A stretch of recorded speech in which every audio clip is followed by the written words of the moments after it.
Hay momentos en la vida que te parten en dos. No los que vienen con gritos ni con portazos.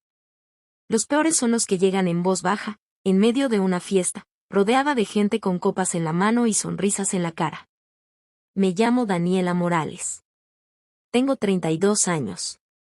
Nací en Guadalajara, en una colonia tranquila donde las casas tienen rejas de herrería y los vecinos saben todo lo que pasa detrás de ellas.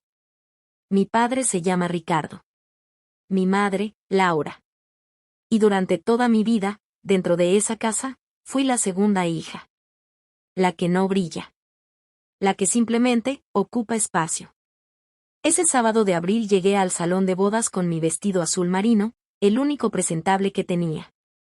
Había manejado 4 horas desde la Ciudad de México en un Tsuru del 2009 con el aire acondicionado descompuesto. Llegué con el cabello aplastado y los nervios apretados, lista para sonreír aunque por dentro me doliera todo. La boda era en un salón en Zapopan. Arreglos de rosas blancas, manteles de tela, meseros con guantes. Era obvio que mis padres habían gastado mucho. Más de lo que jamás habrían gastado en mí. Durante la cena, mi padre se levantó a dar un discurso. Habló de Sofía como si fuera el logro más grande de su vida. Y luego, porque los padres como él no pueden resistirse, me mencionó a mí. Daniela también está aquí, dijo, con esa sonrisa incómoda de quien no sabe disimular. Aunque, bueno, cada quien tiene su camino, ¿verdad? Sofía siempre supo el suyo. La gente rió. Una risa cortés, de compromiso. Pero yo escuché perfectamente lo que no dijo. Escuché el silencio antes de mi nombre. Escuché el aunque. Escuché el cada quien tiene su camino dicho con esa pausa, como una disculpa por mi existencia. Mi madre, sentada a 3 sillas de mí, no me miró. Eso también lo escuché. Después se acercó mi tía Rebeca, la que siempre dice lo que nadie debería decir, y con esa amabilidad envenenada me preguntó, ¿y tú, Daniela, en qué andas? ¿Todavía limpiando casas? Así dijo. Sin bajar la voz. Con gente cerca. Me quedé helada. Porque mi madre se lo había contado así. Sin contexto. Sin explicación. Solo eso, Daniela limpia casas. No respondí. Me levanté, fui al baño, me miré en el espejo, y tomé la decisión más importante de esa noche. No iba a llorar. No ahí. No frente a ellos.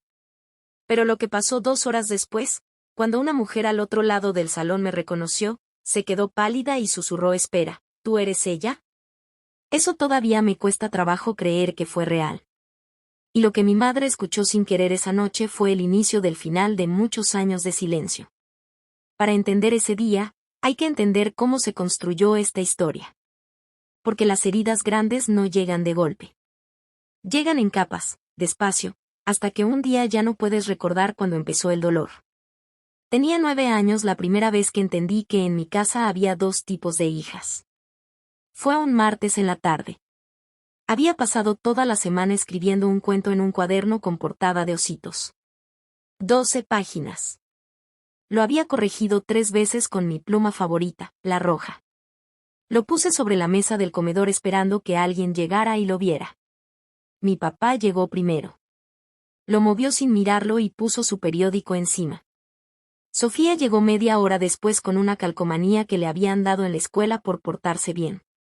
Mi madre la pegó en el refrigerador con un imán de corazón y le dijo: «Qué orgullosa estoy de ti, mi amor». Yo recogí mi cuaderno de debajo del periódico y me fui a mi cuarto. No dije nada. Tenía 9 años y ya había aprendido que decir algo solo hacía las cosas más difíciles. Esa dinámica se fue solidificando con los años como el cemento. Sofía sacaba 8 y la celebraban. Yo sacaba 10 y me preguntaban por qué no participaba más en clase. Sofía lloraba y la consolaban. Yo lloraba y me decían que no fuera dramática.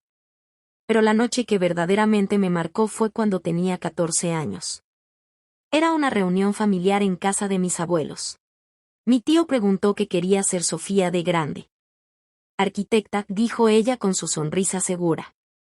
Todos aplaudieron. Igualita a su abuelo. ¡Qué inteligente! Luego me miraron a mí. Quiero estudiar comunicación, dije. Mi papá no lo pensó ni 2 segundos. ¿Para qué? ¿Para salir en la tele bailando? La mesa se rió. Yo sentí que el piso se abría debajo de mí. Me levanté a traer agua a la cocina para que nadie me viera la cara. Y ahí, parada sola frente al fregadero, me hice una promesa que guardé durante años. Iba a demostrarle que estaba equivocado. No para él. Para mí. Lo que no sabía entonces era el precio que iba a costar esa promesa. Y lo que descubrí años después sobre por qué mi padre siempre me trató así, la razón verdadera que él nunca me dijo, cambió absolutamente todo lo que yo creía sobre mi familia. A los 18 años me gané una beca parcial para estudiar producción audiovisual en la Ciudad de México. Cubría el 40% de la colegiatura. Necesitaba el resto. Fui a hablar con mi padre. Me senté frente a él en la sala. Tenía preparado todo, el nombre de la escuela, los costos, el plan de cómo iba a cubrir mi parte. Había estado ensayando esa conversación durante semanas. Duró 8 minutos. Me dijo que la comunicación no daba para vivir. Que mejor buscara algo práctico. Que no tenía dinero para lo que yo quería. Y luego, casi sin pausa, me dijo que Sofía quería estudiar diseño de interiores en una universidad privada en Guadalajara, y que para eso sí iban a encontrar la manera. No lo dijo con crueldad. Lo dijo como quien anuncia el clima. Papá, dije, con la voz quebrándose apenas. ¿Por qué para ella sí y para mí no? Me miró un momento. Y luego dijo algo que nunca he podido olvidar, porque Sofía sabe lo que quiere, Daniela. Tú todavía estás buscando. Me fui de esa sala sin decir nada más. Y esa misma noche empaqué una maleta. Me fui a la Ciudad de México de todas formas. Con mi beca del 40%, 2 trabajos de medio tiempo. Y 4 años de terquedad guardados en una mochila. Trabajé de mesera. De niñera. De asistente en una agencia de diseño gráfico donde me pagaban una miseria pero me dejaban aprender. Dormí en una habitación rentada en Tepito los primeros 2 años, con una ventana que daba a un muro de cemento. La vecina del cuarto de junto ponía cumbia a las 6 de la mañana. El baño era compartido con otras 3 personas. Cuando llamaba a casa, mi mamá me preguntaba si ya había conocido a alguien para formalizar. Mi papá me preguntaba si ya había pensado en regresar. Nadie me preguntaba cómo iba en la escuela. Me gradué en 4 años y medio. Un semestre más de lo planeado porque tuve que pausar para trabajar tiempo completo cuando mi beca no se renovó. Me gradué en una ceremonia pequeña, sin familia presente. Era muy lejos y muy caro el viaje, me dijeron. Mi papá me mandó un mensaje de WhatsApp, felicidades mija. Con punto al final. Como una factura pagada. Me quedé sentada en las gradas del auditorio, con mi toga y mi birrete, completamente sola, mirando cómo otras familias se abrazaban y se tomaban fotos. Y me prometí algo ese día, que nadie, nunca más, iba a hacerme sentir que lo que yo construía no valía. Pero lo que vino después de esa graduación, lo que levanté en silencio durante los siguientes años, era algo que ni yo misma entendía todavía en su magnitud. Y estaba a punto de revelarse en el lugar más inesperado del mundo. El mismo año que yo pagaba sola mi último semestre, mis padres le compraron un coche a Sofía. Un Versa blanco. Nuevo. Con seguro incluido. Lo supe porque Sofía lo subió a Instagram con la leyenda, los mejores papás del mundo. No sentí coraje en ese momento. Sentí algo más frío. Algo que ya no duele porque ya no sorprende. 3 años después, cuando Sofía anunció su compromiso con Andrés, un arquitecto con familia acomodada en Zapopan, mis padres empezaron a planear la boda como el proyecto más importante de sus vidas. Vendieron un terreno que tenían en las afueras. Un terreno que mi abuelo había dejado como herencia para las 2 hijas. Para las 2. Me enteré cuando la venta ya estaba hecha. Llamé a mi mamá. Mamá, ese terreno era herencia para las 2. ¿Qué pasó con mi parte? Silencio. Y luego, ay, Daniela, tú siempre tan complicada. Así quedó. Complicada. Colgué el teléfono. Me senté en mi escritorio en la Ciudad de México, en la oficina pequeña que había rentado con 3 meses de ahorros para arrancar mi proyecto propio, y respiré profundo. Porque en esos mismos años yo había empezado a construir algo real. Primero fueron proyectos pequeños, videos corporativos, documentales cortos para ONGs, contenido para marcas locales. Nada glamoroso. Pero era mío. Cada peso, cada decisión, cada cliente ganado a pulso. Había una empresa con la que comencé a colaborar seguido, Terrazo Producciones, una productora en la Roma Norte. Poco a poco me convertí en su directora creativa. Poco a poco dejé de ser freelance para ser parte del corazón de lo que ese lugar hacía. Nadie en mi familia sabía nada de eso. Nadie había preguntado. Y lo que Terrazo Producciones se convirtió durante esos años, y lo que yo me convertí dentro de ella, era algo que estaba a punto de salir a la luz en el momento más inesperado, en medio de una boda, frente a mi madre, sin que yo lo hubiera planeado. Regreso a ese sábado de abril.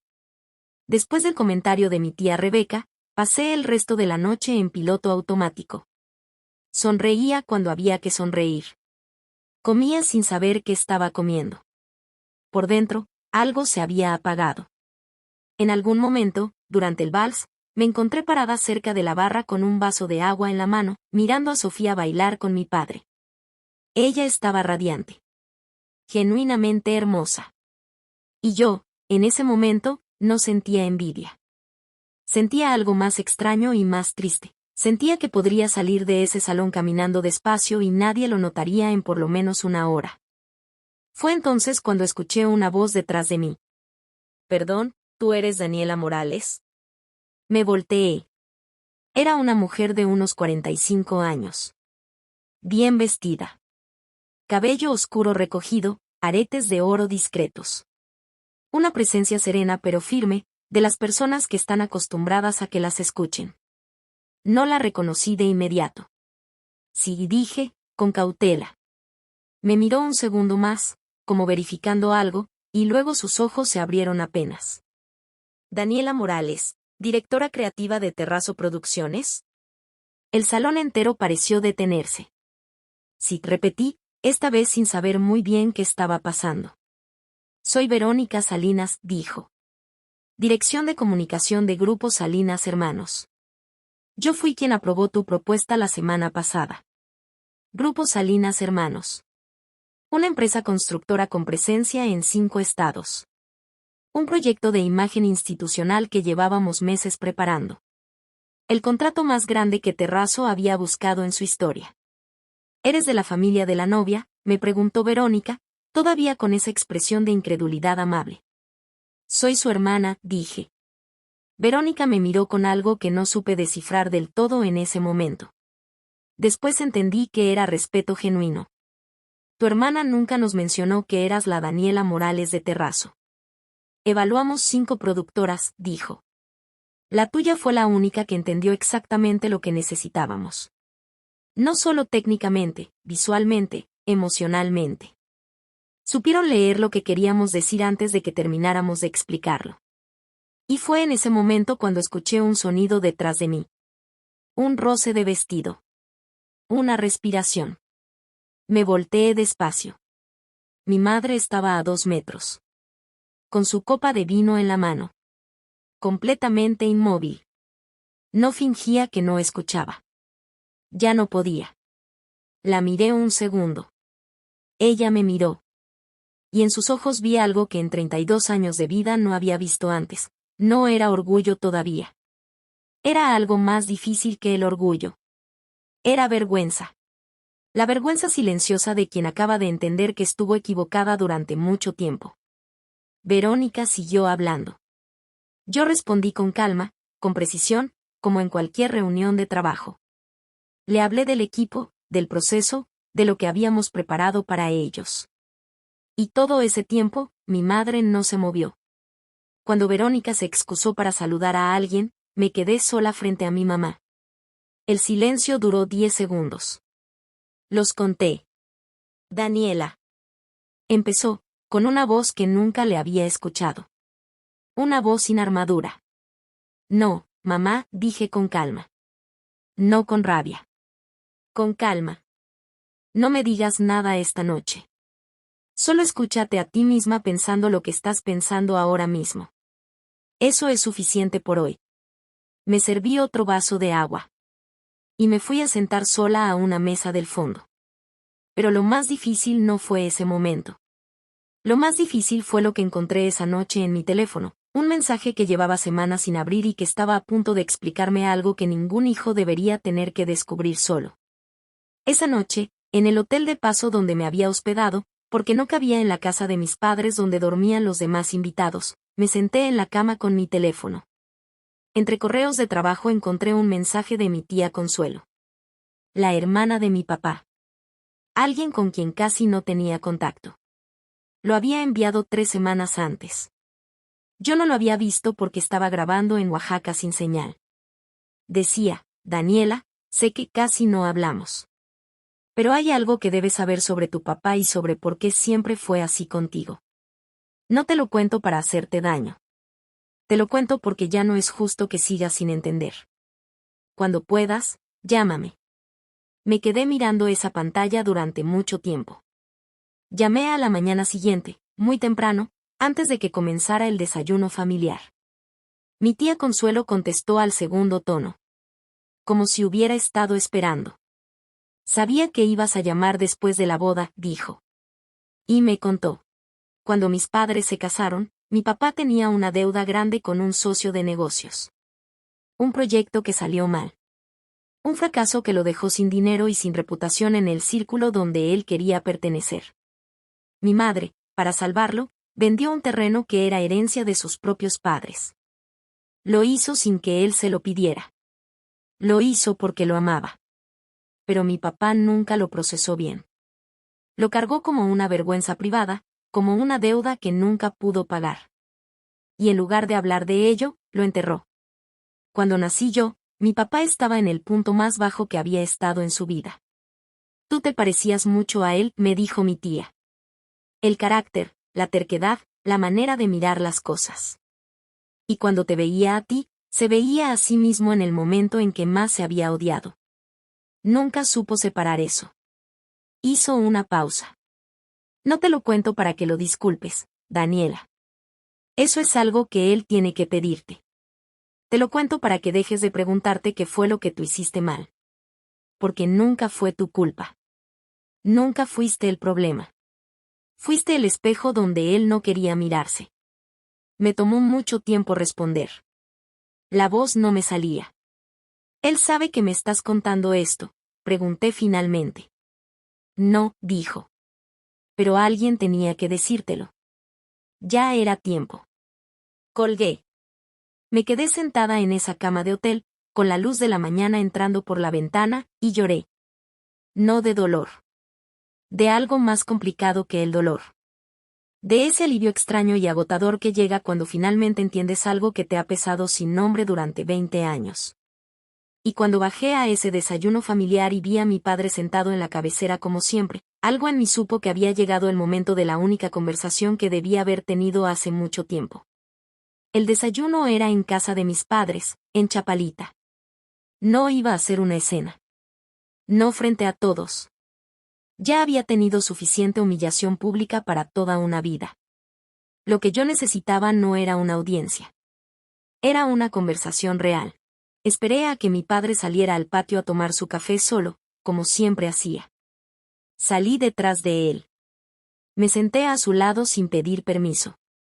Papá. Necesito hablar contigo. Me miró con su expresión de siempre, neutral, ligeramente distante. Anoche conociste a Verónica Salinas sin saberlo, dije. Bueno, la escuchó mamá. Esa mujer representa un contrato de casi 2 millones de pesos para la empresa donde yo trabajo. No te lo digo para impresionarte. Te lo digo para que tengas los datos completos de lo que voy a decirte. Mi padre no dijo nada. Sostenía su taza con las 2 manos. Hablé con tu hermana esta mañana. Con Consuelo. Vi que algo en su cara cambió. Apenas perceptible. Pero lo vi. Me contó lo de la deuda. Lo de mamá. Lo de por qué siempre fue tan difícil para ti mirarme. Silencio. El patio estaba quieto. Adentro se escuchaban voces, risas, el ruido de platos. Aquí afuera éramos solo nosotros dos y 32 años de cosas no dichas. No vine a cobrarme nada, dije. No vine a pelear. Vine a contarte algo que necesito que sepas, aunque nunca lo hayas preguntado. Levanté los ojos y lo miré directo. Hubo una hija tuya que se fue sola a los 18 años. Sin un peso de tu parte. Sin coche. Sin terreno vendido. Sin nadie en su graduación. Que durmió en cuartos sin ventana. Que trabajó de mesera y de niñera mientras estudiaba. Que se cayó varias veces y se levantó sola porque no tenía a nadie más.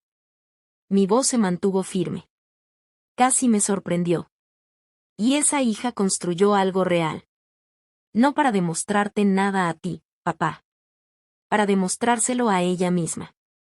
Porque tú le enseñaste, sin querer, que no podía esperar que nadie más creyera en ella. Mi padre no me miraba. Miraba su taza de café. Pero sus manos temblaban ligeramente. Lo único que te pido, dije, es que lo sepas. No necesito que me lo agradezcas. No necesito que lo celebres. Solo necesito que lo sepas. Silencio largo. Y entonces mi padre hizo algo que nunca había hecho frente a mí. Cerró los ojos. No lloró. Mi padre no es un hombre que llora fácilmente. Pero lo cerró un momento largo, como quien lleva un peso enorme y por primera vez en mucho tiempo suelta aunque sea un poco. Cuando los abrió, su voz era diferente. Más baja. Sin la armadura de siempre. Daniela, dijo. No sé si tengo las palabras para. No. Era la primera vez en la vida que mi hermana decía algo así. No la abracé. No era el momento de fingir que esa frase borraba 20 años. Pero la miré con algo que no era enojo. Era una puerta entreabierta. Eso es un buen lugar para empezar, le dije. Y salí. Manejé de regreso a la Ciudad de México con el mismo suru descompuesto. El calor era el mismo. Las 4 horas eran las mismas. Pero algo en mí era completamente diferente. Porque hay una diferencia enorme entre irse de un lugar sintiéndose invisible y irse de un lugar habiéndose dicho, por fin, todo lo que necesitaba decirse. El proyecto con Grupo Salinas Hermanos comenzó ese siguiente mes. Fue el contrato más grande que Terrazo Producciones había firmado hasta ese momento. Mi equipo trabajó duro. Yo trabajé duro. Y cada mañana que llegué a esa oficina, pensé en la niña de 9 años que dejó su cuento debajo de un periódico. Ella no necesitaba que nadie lo leyera para saber que valía la pena escribirlo. Lo sabía sola. Y eso, esa certeza que nadie te da sino tú misma, es lo único que nadie puede quitarte jamás. Si esta historia te tocó el corazón, compártela con alguien que haya tenido que construir sola lo que nadie creyó que podía construir. Y si aún no eres parte de esta comunidad, este es tu momento. Aquí hay un espacio para las que aprendieron a hacer su propio aplauso.